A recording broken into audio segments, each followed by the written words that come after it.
இன்றே டவுன்லோட் செய்து உங்கள் ஃபேவரட் ஷோக்களை என்ஜாய் பண்ணுங்க.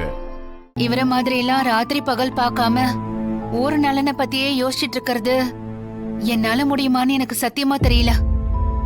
ஐயோ, என்னால அதெல்லாம் முடியவே முடியாது.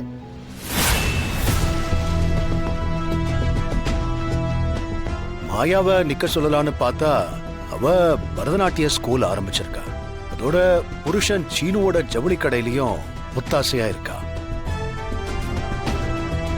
அவளுக்குன்னு புருஷன் தொழில்னு நல்லா அமைஞ்சிருச்சு. அதனால ஏன் வீட்டு பெண்ணுங்களுக்கு இந்த பதவியெல்லாம் சரிப்பட்டு வராது. நீங்க வேற யாரையாவது நிறுத்துறதுக்கு யோசிங்க. என்னையா பண்றது? இல்லங்கய்யா, நீங்க உடனே சொல்லணுங்கிறது இல்ல, நல்லா யோசிச்சு சொல்லுங்க. மன்னிக்கணும், இதுல யோசிக்கிறதுக்கு எதுவுமே இல்லை. இதுதான் என் முடிவு. இதுக்கு மேல இத பத்தி நாம பேச வேண்டாம். என்ன பண்றது? பெரியப்பா, எனக்கு ஒரு விஷயம் தோணுது. என்ன? பெரியப்பா, நம்ம தனாவோட ஃப்ரெண்டு தமிழ்ச்செல்விய தெரியும்ல, நம்ம காய்கறி கடைக்காரரோட பொண்ணு.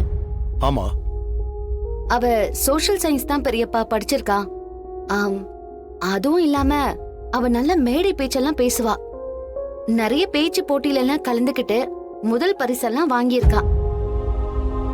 அவளுக்கு சமூக அக்கறையும் நிறையவே இருக்கு. தான் கண்ணு முன்னாடி எந்த தப்பு நடந்தாலும் அத தட்டி கேக்குற தைரியம் அவளுக்கு இருக்கு. நாம ஏன் அவளை நிறுத்த கூடாது?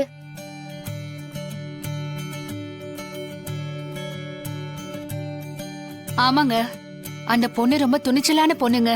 நானே பாத்திருக்கேன். அப்புறம் உங்களுக்கு நடந்த பாராட்டு விழால நமக்கு எவ்வளவு ஒத்தாசையா இருந்தா.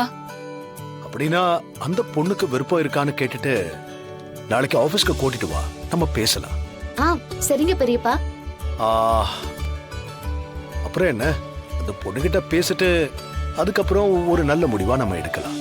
சரிங்க சரிங்கய்யா, ரொம்ப நன்றி. நாங்க கிளம்புறோம். நாங்க கிளம்புறோம். வர்றோம்மா.